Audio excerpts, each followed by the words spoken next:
race weekend, you have to go through every emotion.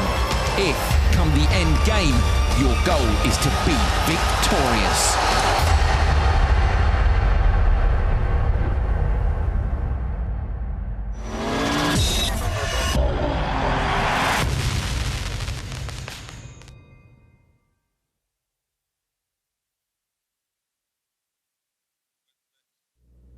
Well, here we go. Drama aplenty already to get today at the FIA World Rallycross Championships.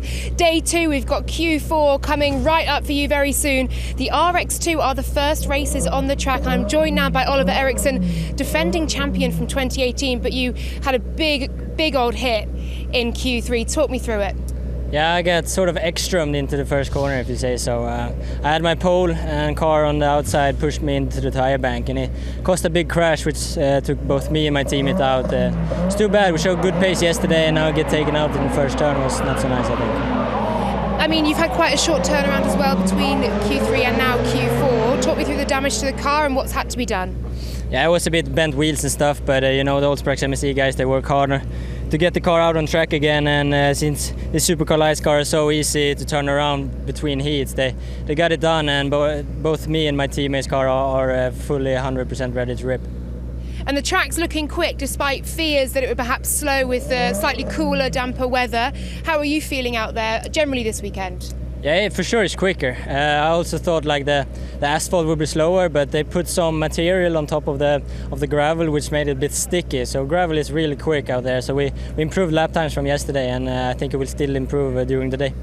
Thank you very much, Oliver. We'll let you get in your car, get ready to race. Good luck for you for Q4. Well, RX2 coming up, and of course we've got those World RX races as well. Timmy Hansen still the TQ. He's TQ in every single qualifying race so far. What will happen now in qualifying 4? I will leave you in the hands of Andrew Coley and Dan Rook. Looking forward to this final session. It's not that long since the last session, so yeah, been a very quick turnaround for all the drivers and teams from the previous session. And of course, the previous session was Q3. We can take a look back at that right now.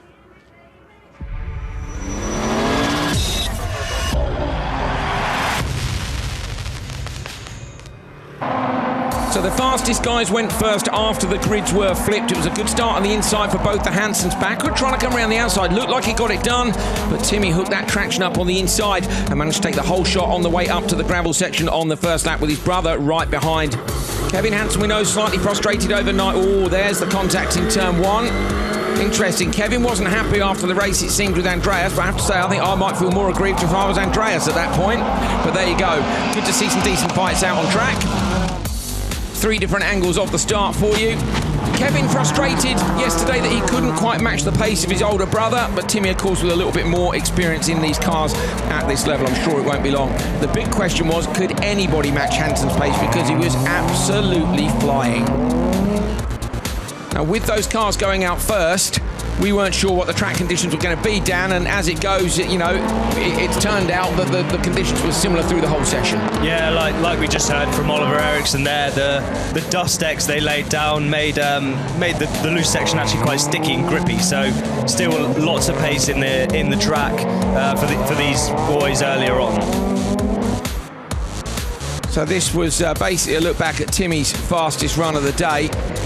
Not sure if we're going to see the run from Gronholm, which came in race 3. Because although Timmy was fastest here, and you can see a trainer cars, Timozyanov had been P3 all weekend long.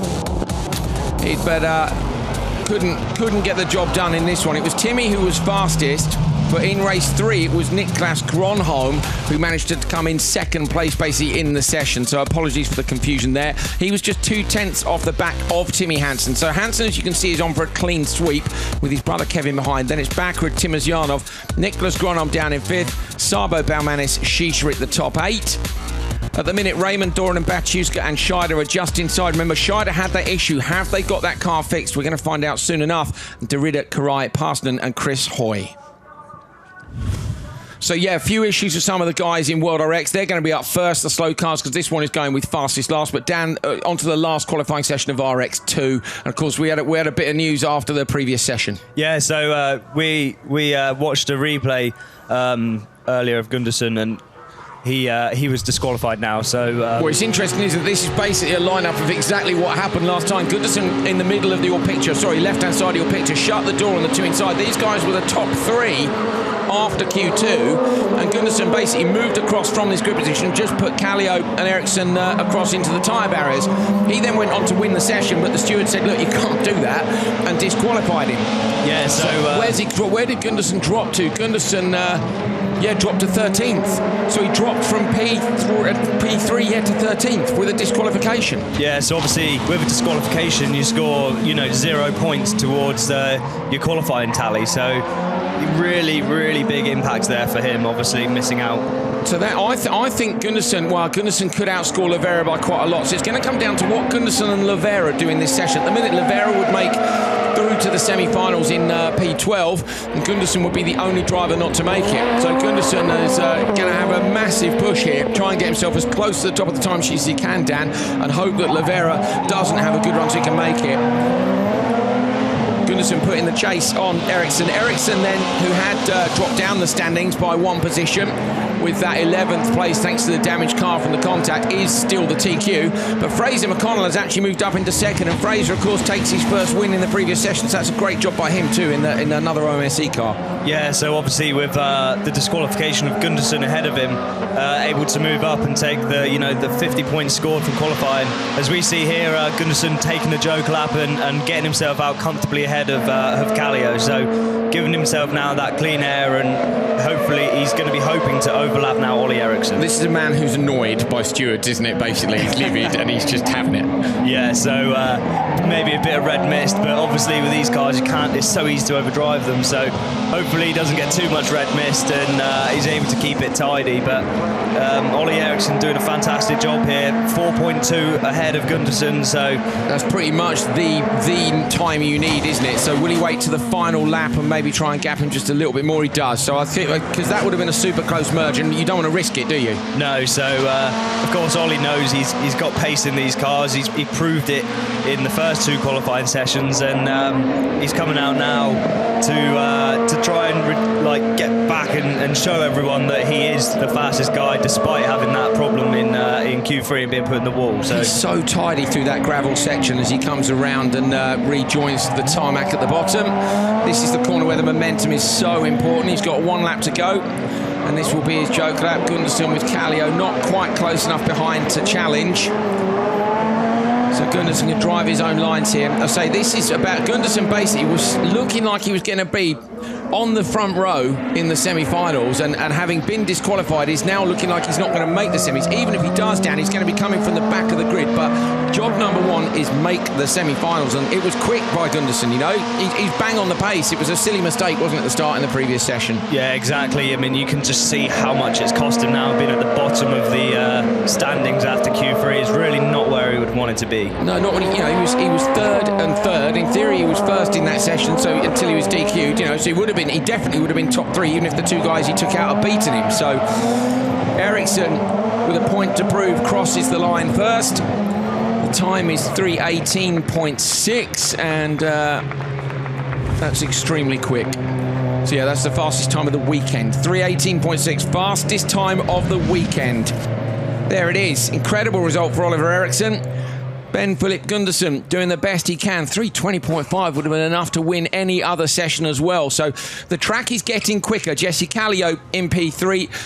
Can Gunderson make the semis? So much more sensible start this time. Yeah, and of course, only 3 of them leaving the grid as well, so maybe a bit more room around them, but very sensible now to not fall into that same mistake again and get tangled up. Good to see a bunch of drivers on the pace, because when the champion comes back, you get a bit worried they might do a Kristoffersson and dominate everything, but these cars are so closely balanced, and as I say, we're seeing pace from these two guys, we're seeing pace from Fraser McConnell, so it's looking like it could be a good season, Dan. Yeah, definitely, and maybe this track could suit other drivers compared to other tracks later on in the season. We're going to see different strengths showing through. Obviously, a one-make car, the drivers have to really push to show their skills. So for them to be coming through is great. Oliver, the fastest time of the weekend so far. That's a bit more like it, isn't it? How pleased are you with that run?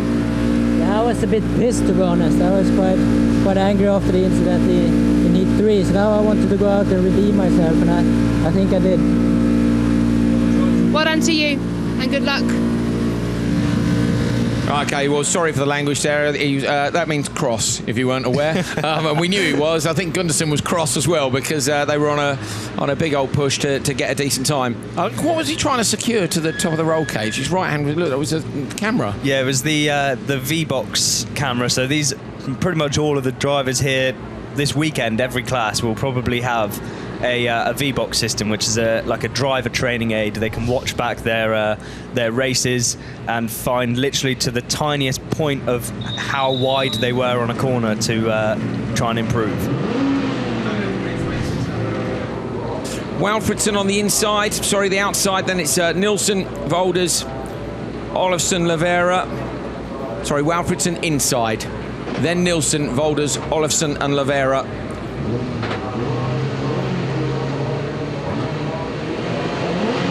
Lavera out in slot number 5 is the only man who can deny Ben Philip Gunderson. It's going to come down to the points tally at the end. Or contact there between Volders and Nilsson. But it is Walfridsson who gets out in front as they exit turn 1. Contact still in the background. That contact's been going on the whole way up. And finally, Volders gets in front of Nilsson. What do you think about that, Dan? Yeah, I mean, obviously, it was door to door. They were both level, so, I think fair game. Bit of a squeeze on each other, but it wasn't too aggressive. I think they can get away with that. And Nilsson now dipping into the Joker lap to get out of the way of Volders after losing out on the start. And you'd expect him to do that, wouldn't you, really? Yeah, of course. There's no point in sticking in a train of 5 cars. If none of the guys in front of you have gone, you may as well get it out of the way and try and set some laps. Walfridsson at the moment is in 9th place. Best finish of 6th in the last session, so I'll be hoping for another one like that. Late entry, wasn't he, I think, Walfridsson as well? Yeah, managed to get himself a last-minute deal to drive with JC Race Technics, so a very experienced team as well, and they're running a couple of these guys out there, so good to have some teammates around him as well to share settings and data analysis, etc. So fantastic for him to manage to get a deal together to get out racing. Leading at the minute from Olofsson. I don't think anybody else as Joe could at this moment. So the top 4 are carrying on. So Nilsson is going to be coming round towards the rear of Lavera soon and won't want to lose too much time. Lavera quick enough, though, look, to not be holding him up as yet. Volders, who we mentioned earlier, has come across from touring cars, current FIA European champion in touring car. That class finished last year. There wasn't enough support for it to continue, unfortunately, as an FIA series. Oh, Nilsson has got up the inside. Lavera in the back of your picture. So Nilsson has passed Lavera. He's 5 seconds off Walfridsson, but potentially the other 2 could be just about within reach. I wonder if they'll... Oh, Nilsson clips the wall. That's a mistake. So I think you'd send Olofsson now, wouldn't you? Definitely, and potentially Volders as well to try and cover him off. And they've both gone. Yes, yep. So, yeah, fantastic job there from the spotters to realise that Nilsson had free space to try and get back. So if he hadn't made that mistake, Dan, I think he'd have got Volders. The little mistake on the run up to the jump. Yeah, and just letting the back end get away from him, maybe just a bit. Has Volders got a puncture, or is no? I don't think so. He's just leaning absolutely as hard as it's possible to lean and almost rolling the tyre off the rim. Bit of smoke from the rear. Maybe that's some contact early in the race. Walfridsson quite sideways on the exit. 3.7. Not enough, is it? No, I think we've got... it's 2.8. So Olofsson on a big charge here. Could we see him get in front of Walfridsson on the Joker? He should do, shouldn't he, really? What's it been, 4.3 most of the weekend? So in he goes now, Walfridsson into the Joker lap, Olofsson on the standard lap. Walfridsson's full gas round the outside. Volders might get him as well. He slots into 3rd. Great tactics from Olofsson. So Olofsson didn't get the start he wanted, but has absolutely got the job done there, hasn't he? Yeah, managing to dip out of the Joker lap, perfect times, cover himself off from Nilsson, and then having the clear air to get and gap Walfridsson as well. Good run. Volders slightly defensive on the run down to the final corner, but it is indeed Olofsson that takes it.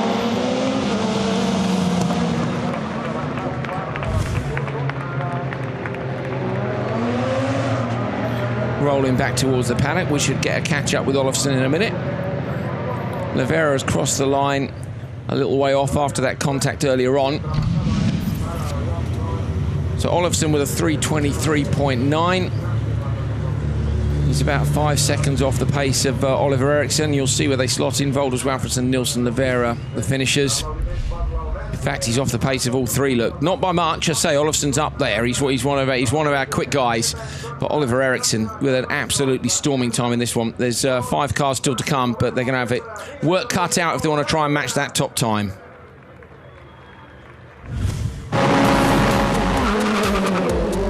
Bit of wheel spin for Livera on the outside of the grid.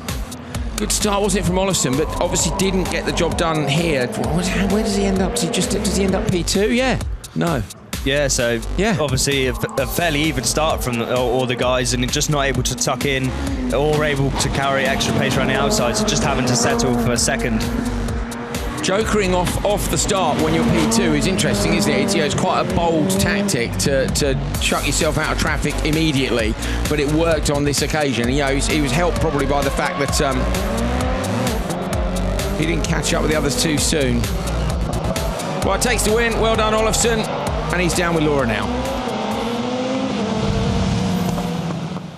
Simon, not perhaps the start you'd have wanted there, but a brilliant race tactically. Talk me through how that one played out.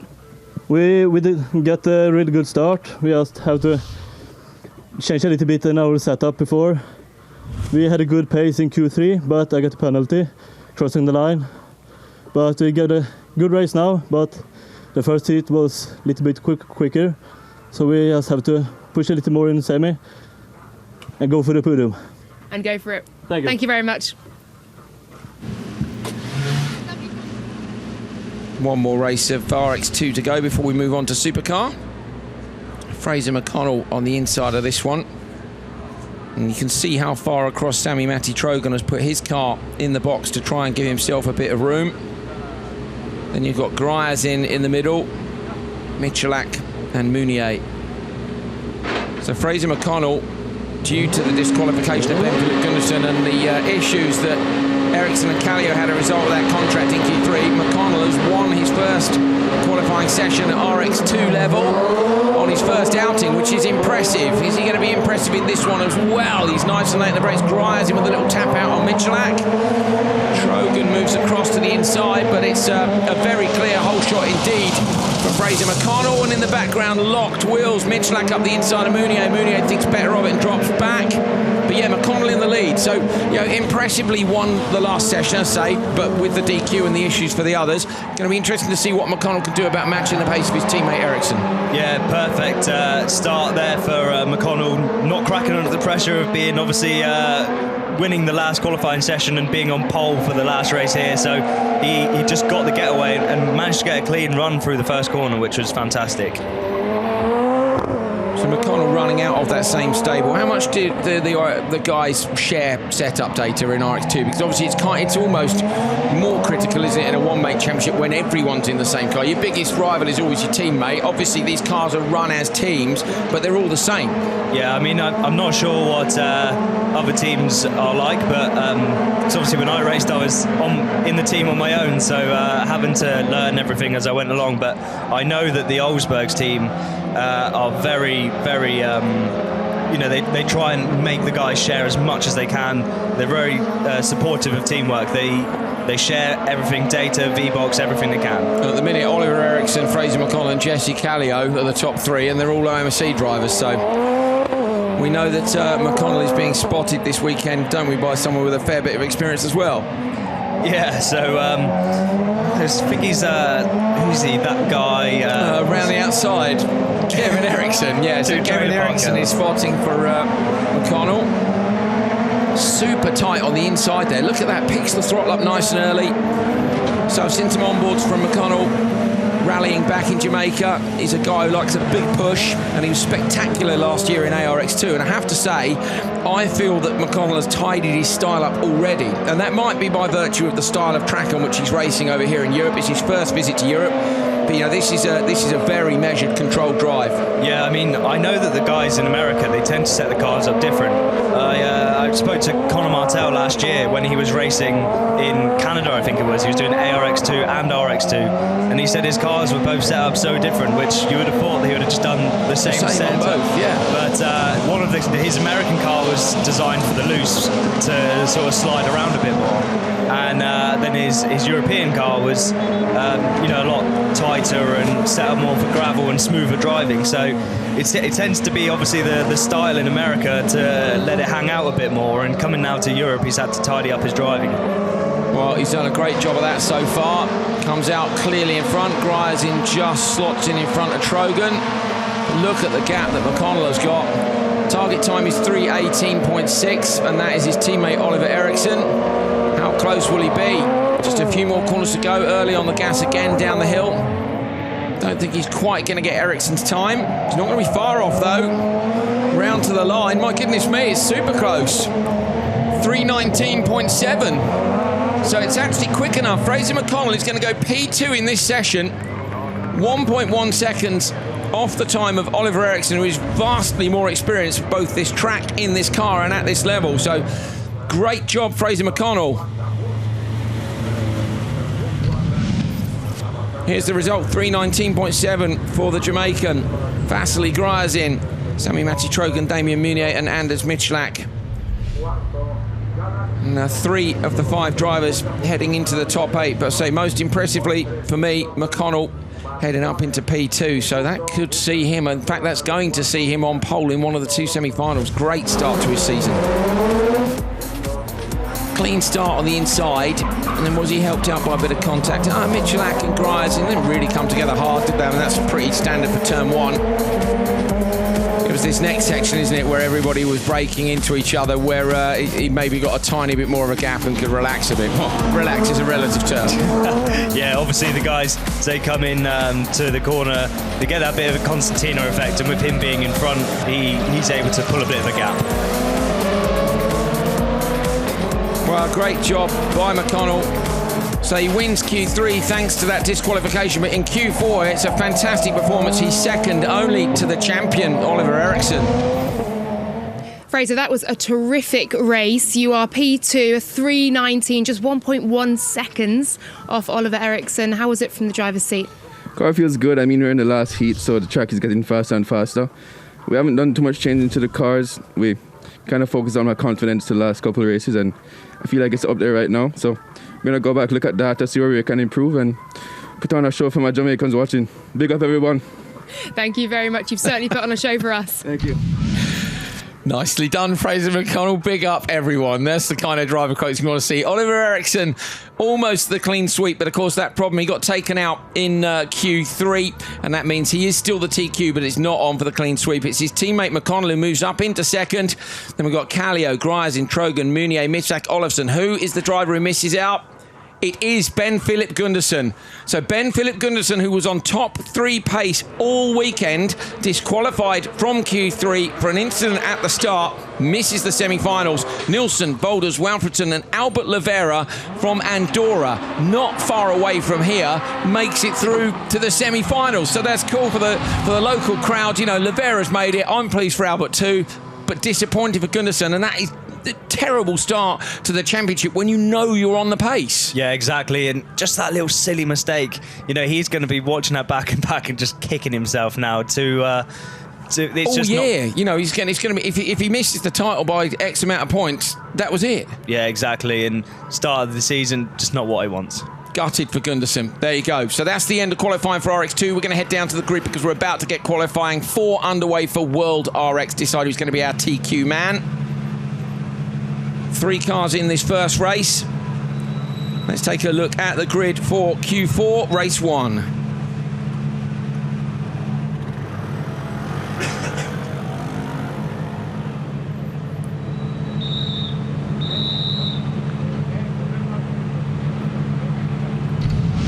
Chris Hoy on the inside, very nearly took a race win last time out. Timo Scheider is 12th after Q3. He's right on the bubble, needs to get himself a bit further forward. Have they managed to fix that car? And Oliver Bennett on the outside. They're all on used tyres. Chris Hoy was really keen to get everything right this weekend. I think he's done brilliantly. Such a complicated car. You can see he looks down at this wheel, gets everything set and good to go.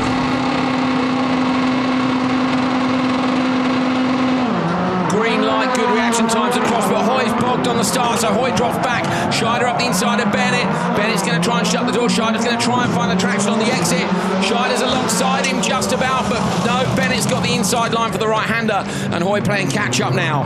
Yeah, disappointing start there for Hoy. He's going to be kicking himself, you know. It's looking like he may not make the semi-finals, so for this to be his last race of the weekend, he's unfortunately bogged on the line, so not the best of starts. There we go. Bennett in front of Scheider.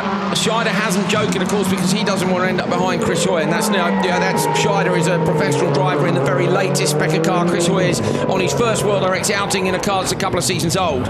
Yeah, so smart move there from the All-England team. Straight up the inside of Bennett. So Bennett with a problem. Scheider just nails him straight past, no problem. And that is ideal, because I was just about to say that it's going to hurt Scheider having to be behind Bennett. Yeah, so I'd expect we'll see now Scheider's going to be jokering on the last lap, I would have thought.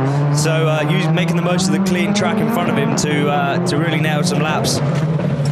So Scheider then gets away with it in terms of tactics. Didn't win the start. It shows you how quick Bennett's Mini is off the start. Very impressive indeed. Is it a Pipo engine in the Mini? I can't remember. Yeah, I believe it is a Pipo motor, so very strong motor. I believe they used to run the Pipo in Solberg's DS3, if I'm not wrong. Scheider clips the tyre rails on the inside. Bennett was super sideways behind him. Bennett's on a big push here. Fair go. Nice bit of sideways business up on the tarmac. Chris Hoy's not a million miles off the back of them either. Scheider in 12th. Who was behind Scheider in the standings? De Ridder, Karai. I think Scheider's safe, to be honest, but again, Dan, he wants to be further up. Bennett is super sideways again, but this time he drops the rear left into the dirt, and look at the gap now between him and Timo Scheider. Yeah, obviously Ollie's having a big push to try and keep with Scheider, but just not able to keep it tidy enough and dropping back, unfortunately. So Chris Hoy now goes into the Joker lap. On board with Hoy, looking forward. This is where it went wrong last time. Of course, he was coming out of the Joker, went up the inside of Parson. You can see why he had to brake, because that wall on the left does not move. So he did the right thing. You don't want to end your weekend in the wall. Fantastic car controller. You can see the angle of his steering wheel as he came down the straight there. Obviously, it was a quick turnaround for these boys to try and get that car fixed. And his steering was dropped slightly off to the right, so maybe not time to get the tracking quite right on the car. Scheider, every inch of the road, right out to the wall on the left-hand side before the jump. He will Joker now. Scheider in. Bennett in behind him. Tidily done for the exit with Scheider. It's hard to tell, isn't it? You know, they say straight is fast, but he was straight on the exit, and that's where you want the traction. Yeah, of course. He got the rotation early on in the corner to just get the drive and punch the throttle out of the corner, so he would have had a good top speed come the end of the straight. Timo Scheider running down towards the bottom of the hill. We know the track is fast at the minute. We don't have a benchmark for Supercar yet, but RX2 was so quick this time round. What's Scheider going to do? 3:11.4. You would have seen him up there in the mix in the top 5 in most sessions, so it's a good time for Scheider. On board with Chris Hoy on his final laps, unless a lot of people have problems, he won't make it through to the semis, but I think a fantastic performance by him this weekend. He's come into a World Championship in which he is not familiar and done a stand-up job, so well done, Chris Hoy. P3 in this one, Bennett is second, Timo Scheider in first. Can Chris Hoy hold on for one World Championship point? He would love that. Off the line then, Hoy. I wonder if he was in second gear, Dan, or if he tried something different on the start, you know, risk it in the last race. Yeah, potentially, maybe, I don't know, just maybe not quite right, the launch settings, and just unfortunately bogging there and having to kick the clutch. Managed not to stall the car, which is a feat in itself. This was where Bennett, what happened to Bennett? You think he missed a gear or something? The car just suddenly slows, doesn't it? And, you know, and Scheider obviously just straight up the inside, didn't need asking twice. Yeah. Scheider with a mega Joker lap. Send it. Super tidy, super tidy. Such good car control there from Scheider. Sideways all the way out to the outside, and then punching the throttle and getting that exit. Great job, Timo Scheider. Timo, a 3:11 for you there, cleaner run. What did you make of your performance in Q4? Well, I unfortunately lost the start against Ollie, so that cost quite a bit of time in the first lap. That was a shame, but Anyway, I'm quite a bit disappointed because the performance is pretty good this weekend from the pure lap time, but we had a technical issue in Q3 leading the field and had to stop the race more or less. And right now, yeah, we just went through Q4 and now we see what the outcome will be. Thank you, well done. Say Scheider to me looks pretty safe in P12. Looking at the drivers behind him, they're a fair way off him in terms of qualifying points. So I think he'll make it, but will he be any higher than 12th? And I'll say, can Chris Hoy get a World Championship point? Final car coming up to the grid. Let's take a look at the lineup for race 2, Q4. De Ridder on the inside, Rokas Bakchuska next to him, Cyril Raymond in the middle, Tamas Karai and Yanni Parsonen. Look underneath and you can see their positions. De Ridder just outside the top 12, Bakchuska just in, Cyril Raymond having a brilliant weekend in 9th. Karai and Parsonen, I think, unlikely to make it.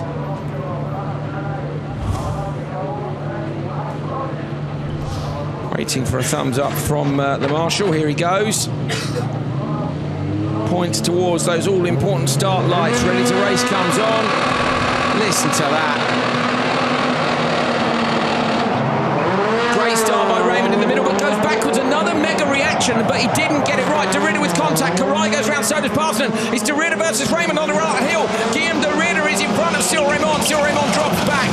So Cyril really lucky to recover to there. Again, Dan, you saw the nose come up first, so the reaction is great, but the settings are not quite right. Yeah, just can't quite get it right there, but obviously he played into his hands there. You know, maybe if he was in the carnage, in amongst that, he would have been taken out. So able to sort of sit back and watch what happens. Parsonen's done well as well. Karai hasn't made it out of turn 1. He's sitting at the bottom of the hill. He's just restarted the car now, so De Ridder won't be troubled by that. He's not going to catch him up in this. You can hear the wastegates chattering away. Smoke pouring from the rear of Cyril Raymond's car, and I'm guessing that's maybe a little nudge somewhere. Yeah, you can see the rear bumper of the car is folded and under, rubbing against the tyre, so hopefully there's not going to be anything sharp in there that could cause a puncture, but he's going to be smelling tyre smoke in the car, which isn't going to be ideal for him. So De Ridder versus Raymond. Raymond having the better weekend, I say. He's P9, De Ridder is P13. De Ridder's best was 11th. Cyril Raymond has had a 6th, but they're around similar pace to each other on the weekend so far. They both had issues in Abu Dhabi. And Cyril, of course, does have more experience in a supercar, Dan. Yeah, I believe he's driven a supercar a little bit in the French Championship, as well as obviously the European Series last year, where he put in some amazing performances in an ex-Hansen 208. So for him to obviously, he's changing cars now, not a supercar he's used to, and a whole new team and setup.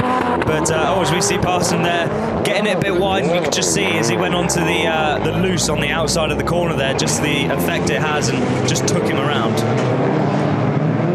Raymond still behind his teammate. I wonder if they now will feel with the mistakes for people behind that they've got room to do some tactics. If they're going to split the tactics, it needs to be now, and they do. And they sent De Ridder.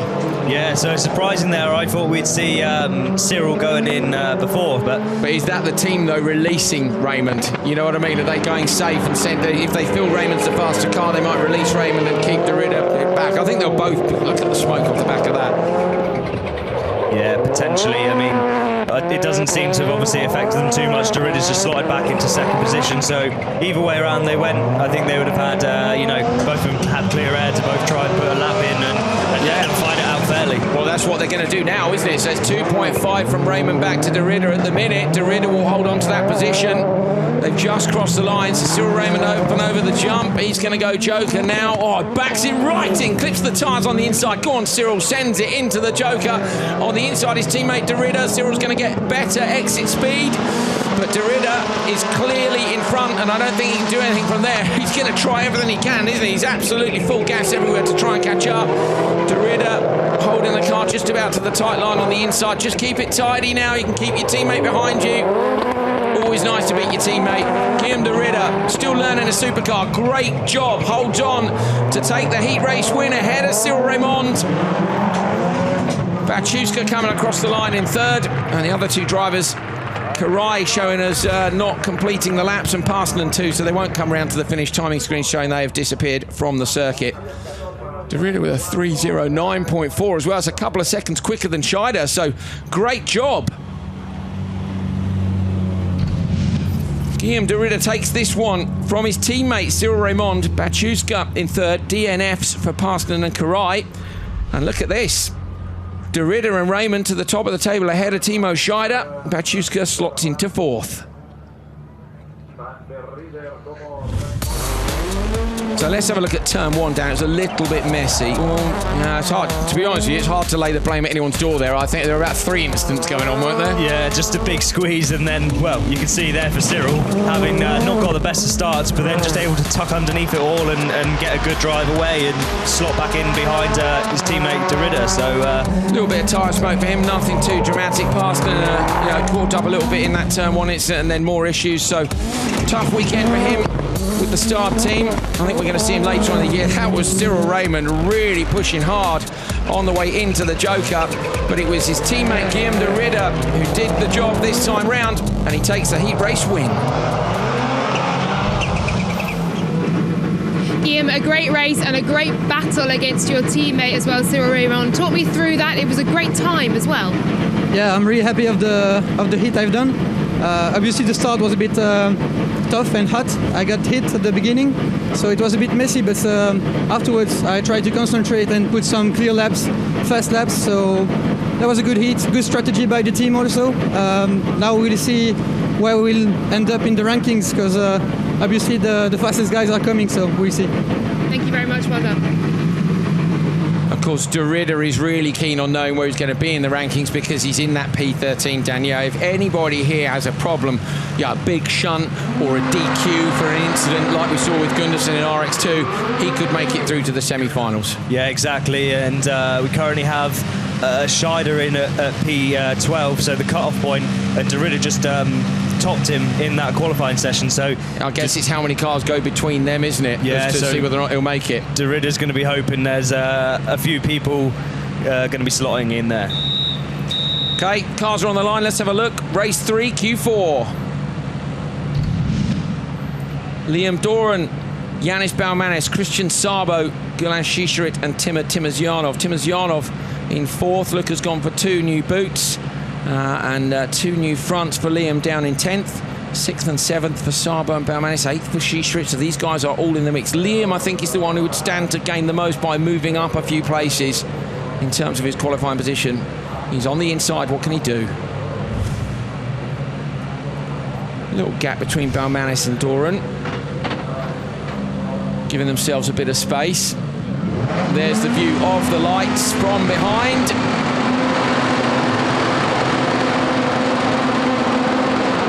Quite a long hold. Sabo did not have got the best reaction times. He's going to get squeezed. Shisharit across the front of them all. Sideways on the gas. He might hold on, but he doesn't. Loses too much time. Baumanis, contact with Doran. Sabo's up the inside of both, but he can't get it done. Timozyanov going to go down the right-hand side. Timozyanov holds on to 3rd, but it is Baumanis finally who ends up in front with Doran right underneath him. Yeah, Shisharit there getting a fantastic start, but just hanging it around the outside and getting out onto that dirty ground and just can't get the traction away. So Liam here jokering from 2nd position. And Sabo goes with him as well. So both those cars going in to the Joker on lap 1. Again, they can do this. They can afford to not worry about catching up with those guys in front. And if they haven't got what they want, we often see this, don't we? The leader, Baumanis, will hold on as long as he dares, unless the spotters think the others are gaining on him too quickly. Yeah, so it's all going to depend on that gap now. They're going to be studying the times, split sections, everything, to see whether they can get him in and out and find a hole. You've done spotting as well. What's more stressful? Because I think it's spotting, to be honest. You're up here with stopwatches and looking at the timing screens, trying to juggle and figure out whether you're gaining or not. It's split-second decisions. Oh, yeah, it is. You're watching the times, but you're also watching what the driver's doing. If you can see him making any obvious mistakes whilst he's out on track, to maybe give a bit of coaching feedback from what you can see from the people around him as well. So you're not just watching the clock, you're watching everything. And the worst thing is, of course, if you do an amazing Joker strategy, the driver's a legend for winning, and if it's a terrible Joker strategy, you're awful. Yeah, so it's just unfortunately the way it goes. You're the hidden brains behind it. A huge part of it, an absolutely huge part of this fantastic sport is the tactics involved. So Baumanis, Timozyanov, Shisharit. At the minute, the gap back to Doran is 4.1 from the leader. But remember, Timozyanov and Shisharit a little way more in reach than that. So at the minute, I think Doran would definitely get Shisharit. I wonder if they'll send him to try and defend the position. Timozyanov goes. Timozyanov has gone. Is that in defence to the guys behind? Super sideways Joker trying to find the exit. He's going to get Sabo. Oh, he's up the inside of Doran. Great job. Timosyanov, Doran's in the gravel on the outside sideways. Sabo surely will go up the inside here. Can't quite find the gap. Doran there trying to carry the pace, but Timosyanov getting him back for that move in Abu Dhabi. Yeah, I'm surprised there for Doran not shutting the door soon enough. I would have thought his spotters would have been on the radio saying he's coming fast, get over, but just leaving it a bit too late and Timosyanov able to get him. Nice work by GRX there to look at Liam coming in from the rear and decide to send Timosyanov to defend it. And of course, Shishrit now is in that awkward position where it's too late. We know he's going to go into traffic because of where he was in track position. Balmanis goes in, Shishrit goes in. So can Balmanis get out in front of Timmer? I think he can around the outside. Is Timmer going to hold that inside line? Where's Shishrit? We can't see where he is. He's around the outside of Doran. Oh, so Shishrit slots in front of Sabo. That's still a very impressive performance. Shishrit is having, for me, probably his strongest World RX weekend so far. Towards the finish line now, it's about the time which Balmanis can do. Derrida is quickest with a 3:09.4. 3:09.7, so Derrida's time is really good. Derrida's time is really good, 3:09.4. Mighty make it through to the semi-finals, and at least 2 or 3 of those drivers are going to slot in between Derrida and Scheider. Balmanis takes Q4 race 3 from Timosyanov, Doran and Shishrit. Sabo in 5th. And that's where they slot in. Derrida at the moment is leading the standings in Q4, and there is 1 race still to go. So off the line down towards turn 1, look, little nudge for Shishrit, got on the gas, he kind of had to, he'd got to get on the gas to hold the slide, but he was hoping that he might get the old round the outside. Well, yeah, obviously once the rotation's on, you need to just plant your foot on the throttle, lock all the diffs up and try and pull yourself out of that situation. Yeah, nicely done, didn't quite work out. Somebody shedding body parts on the way round as well. This was Timosyanov and Doran, so watch for the merge here. Fantastic job for him getting up the inside. Look at that, the speed he carried out the Joker, and Doran just running the car a bit wide. He was obviously committed on the throttle early. Balmanis and Shishrit going into the Joker at the end of the run. But it was the Latvian Balmanis who held on for the checkered flag.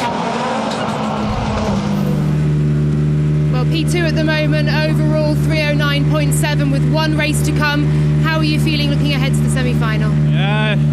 It feels quite okay. I would like some changes on the car right now, but I think this is for my mom because she her birthday today, so happy birthday, Mom. At least I can tell to all the world that my mom's birthday, but yeah, still some work to do for the car and for the driving, so yeah, but that's good. At least we get some heat win, and I look forward for the semi-finals. Another bonus of getting a race win, getting on camera to wish your mum happy birthday. Well done to you. Yes. Well, happy birthday, Balmanis mum. That's great, isn't it? That's really lovely. They're a lovely family. Saw Yanis's dad this morning. We saw Artis as well in the paddock. So yeah, there's huge support for Balmanis. Any Latvian drivers, the Latvian fans travel well. They travel well all around following this brilliant sport. Kevin Hansen, the last of the cars to pull up to the grid, alongside Baccarat. Of course, those two with a little bit of contact in the previous run. No look across, though. Only focused already on the lights. Final race of qualifying, Q4, race 4. Timmy Hansen on the inside. Next to him, Niklas Gronholm, the only man to have got Supercoast to Hansen on the timesheets this weekend. Did it in the last session. Anton Markman 3rd. Andreas Baccarat 4th on the grid, and Kevin Hansen out in 5th. But you can see where they are. Markman in 17th, a brilliant performance in Q3 to end up in here. The other 4 drivers fighting for positions on the front row in the semis. Again, the gap between Gronholm and Hansen on the inside. That's what people are tending to do to get a little bit of room off the start. This one's crucial for the top qualifier spot. Jump start Markland.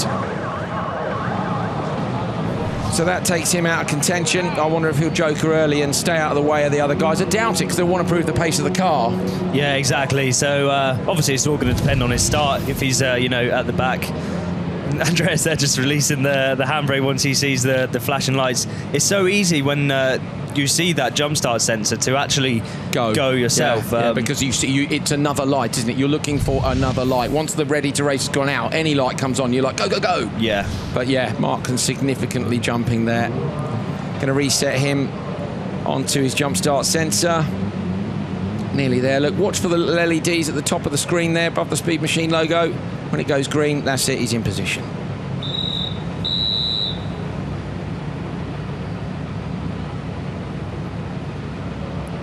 Well, Markland jumped the start in the first attempt at Q4 Race 4, so here we go again. Kevin Hansen resets everything for a second attempt at the start. Revs are up, here we go.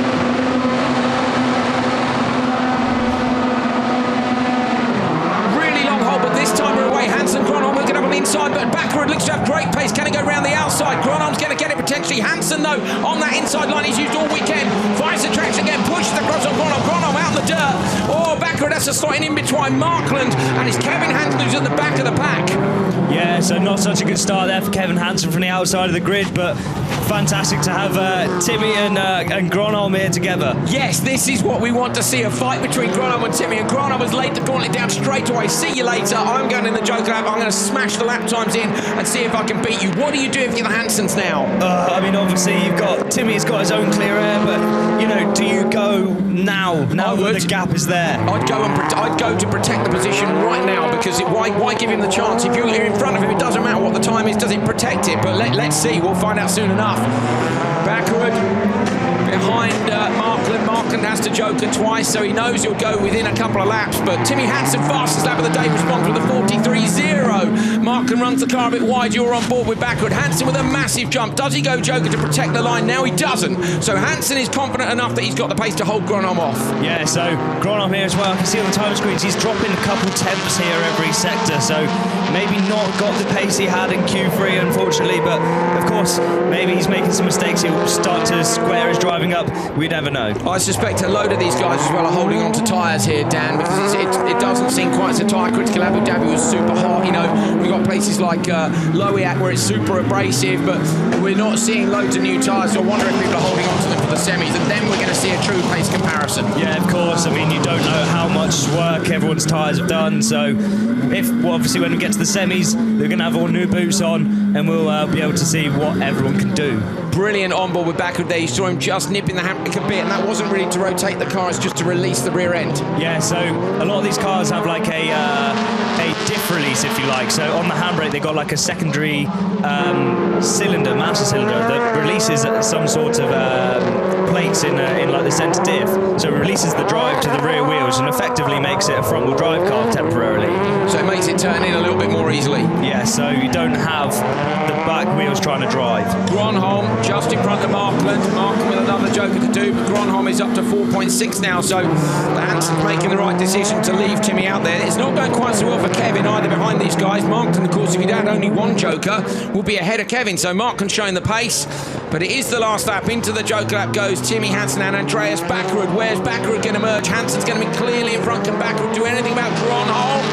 He manages to get past Kevin, so Andreas Backerud passes Kevin Hansen, but Gronholm manages to hold on to P2. Timmy Hansen aiming for the fastest time of the day. I'm sure at the minute it's a 3:06.742. His time from the previous session. This session is led by De Ridder on a 3:09. Over the line, 3:05.3.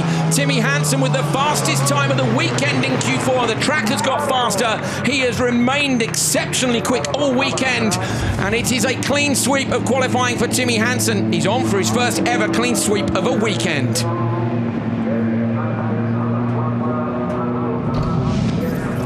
Timmy Hansen takes it from Niklas Gronholm, Andreas Backerud, Kevin Hansen and Anton Markland. They slot in, leaving De Ridder in 5th place. That's certainly his best performance in the World Championship so far. Kevin 4th, Backerud 3rd, Niklas, but Timmy Hansen winning the session again. All 4 qualifying sessions have gone his way. Gronholm not quite so close this time, but what will new tyres do come the semi-finals, if they've got them? This was the start. Looked pretty even, didn't it? Markland lost out a little bit.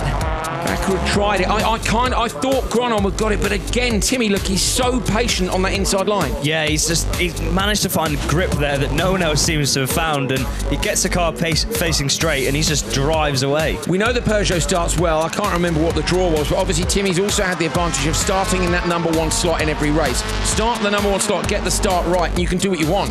Yeah, of course. When you're on the inside, you can almost control it a little bit. Obviously, if you know you've got a good start, then you know that you can sort of control where everyone is around you. What everyone else does. Kevin Hansen, you can see they're being really patient on the throttle, trying to hold on to his position, which he did.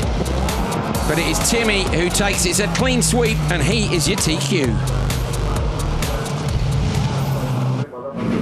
Well, Timmy, you said to me it seemed too good to be true after Q3. It's just got that little bit better. 4 from 4, a 3:05.3. What more can we expect from you? I think a perfect qualifying with 200 points. I think it's just happened 2 times before, if I'm not wrong. If it's Backrud and Kristoffersson, both in Norway. So this feels like a huge achievement. And I think I said in Q2 it was my best run of the year, then Q3 was even better, and now I think this one was the best. So I'm fine-tuning myself, and it's just going so well. I'm completely in my zone. I'm pushing as hard as I can. Much more to come in the semi-final and potentially final, I'm sure. Best of luck. Thank you. Well, Timmy Hansen responding to that weekend in Abu Dhabi in emphatic style. Top of the table, winning all 4 qualifying sessions. It's his brother Kevin who's P2. Niklas Gronholm, though, is P3, which means it will be Hansen versus Gronholm on the front row of semi-final 1, and then Kevin Hansen versus Backrud on the front row of semi-final 2. Timozyanov, Baumanis, Raymond, Sabo, the top 8. Who's made it? Shisharit, Doran, Derrida is in. Timo Scheider makes it as well. Bachuska, Karai, Markland, Chris Hoy doesn't make it, but the Olympic legend scores an FIA World Championship point. Job done.